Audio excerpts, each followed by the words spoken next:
Evo nas u Prčnju.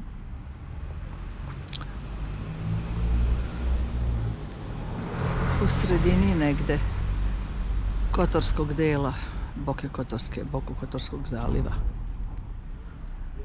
Dan baš nije za kupanje, pa smo evo došli da prošetamo okolo naokolo.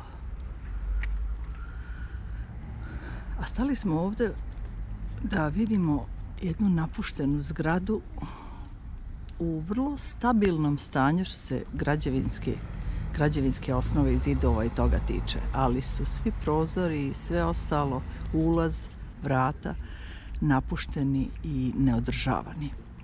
To je kuća koju je Petar Petrović Njegoš izabrao za svoju letnju palatu. Mogu misliti kako je divan,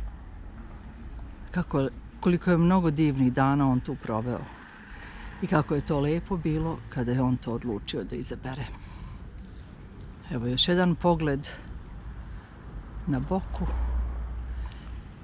i Dobrotu i sve ono što je s druge strane zaliva.